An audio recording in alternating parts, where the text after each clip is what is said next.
Hello everybody, and how you been? Last night I saw the new James Bond picture, Skyfall, and I really enjoyed it. I think I'm going to give it a 9. I'm still thinking about it.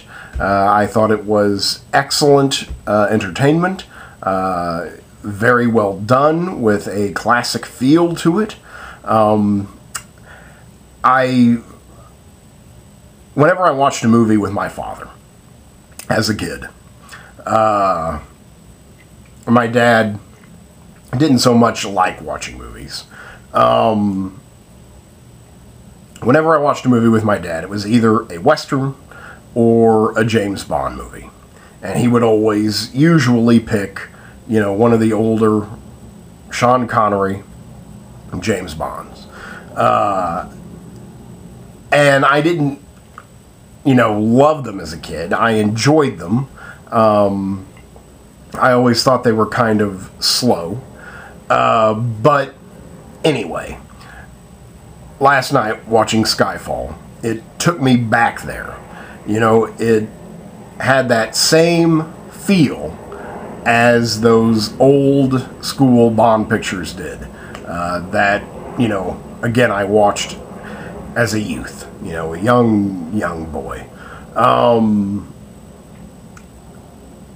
It was gorgeous. I can't even, I guess it's just a revenge picture, really. I'm sitting here trying to tell you what it's about, and I guess that's what I most enjoyed about it, is usually with a 007 picture, you're having to remember all these details, and really, this is just about a guy who wants to kill M, exact revenge, and Bond needs to stop him, needs to protect his boss.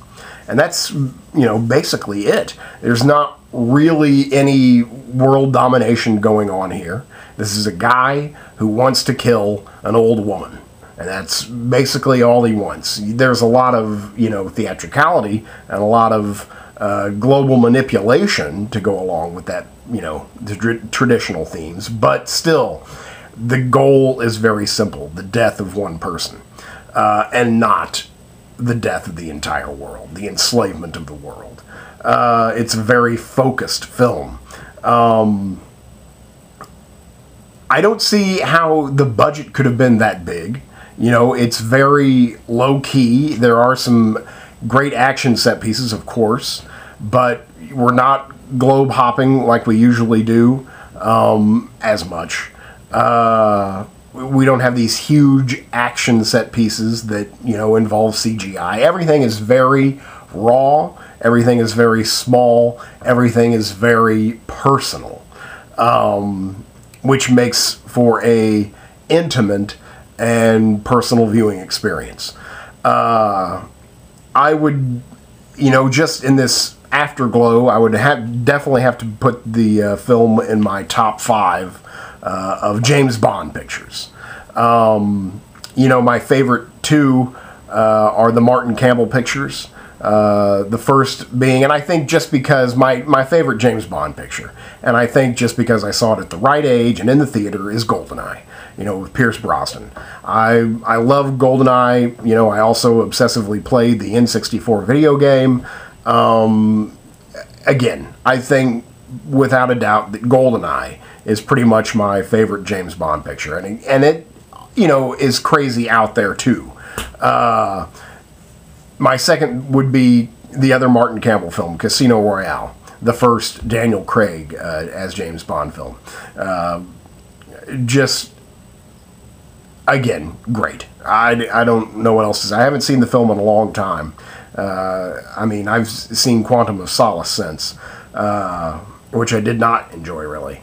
But then I would have to say my third favorite is The Spy Who Loved Me, because the Roger Moore Bond, because I love Jaws. I thought Jaws is the Bond villain, this unstoppable beast. As a kid, I wanted to be Jaws. And now probably Skyfall. It's got a great cast. Again, Daniel Craig's returning. The bad guy is a brilliant Javier Bardem. He is limited. He doesn't, have a great amount of screen time. He comes in about halfway through the film. But when he arrives, boy does he. He's fantastic. His performance made me giggle. I love acting, and he really does something here. It's not too much, He doesn't go all out. He doesn't chew the scenery, though he very easily could have. But he just keeps it restrained, but yet with that just glimmer of evil, and that he could flip out and just do anything without provocation or a moment's notice. And Javier Bardem is, an artist. He's a great actor. So any performance he delivers is going to be, at some level of pretty damn awesome, and he's awesome here. We also have Judi Dench. She's always good. Ben Whishaw is the new Q. He was fine. I mean, he's Q. Who else is in there? I wanted to remember the lady's name. I want to say Naomi Harris.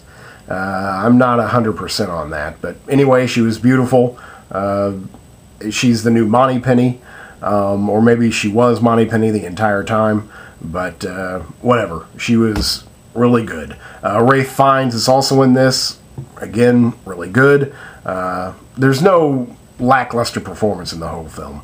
The entire production is controlled by Sam Mendes. This is kind of what I enjoyed about it, is, to seeing all these British people, both in front of and behind the camera. James Bond is a British character. He's a British creation. And it's nice to see that, all of these British people are telling the story, making the film. I'm not sure if Martin Campbell is British or not, but I know Sam Mendes is British, or European at the least, but I'm pretty sure he's British. And I don't know, I thought that might be, obviously Sam Mendes probably grew up watching a lot of these films, and he wanted to make, the films he knew as a kid. And I think he pretty much succeeded at that. It looked gorgeous. Was very well shot. Again, it's also very intimate. We learn, I think, more about the character of Bond than we have, maybe ever. We see his parents' gravesite. We hear stories of his, childhood, of being found by M16. So again, these are things that I don't really think of when I think of James Bond. I just think of this badass secret agent who always has been and really has no past. That's not the case here. And they examine it, in detail. And I think Daniel Craig definitely steps up his performance. He's much more than just a hard body. And his body is still incredibly hard, but, he's definitely stepped up, the depth of his character. This is his third go-around, so I, think that only makes sense that you spend the more time in a character's head, the more realistic you will become. So I think Daniel Craig is definitely becoming Bond.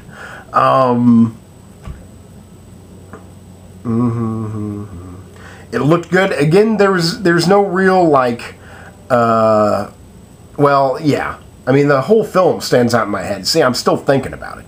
And, I saw this with Life of Pi, and I'm pretty much just only thinking about Skyfall, which surprises me.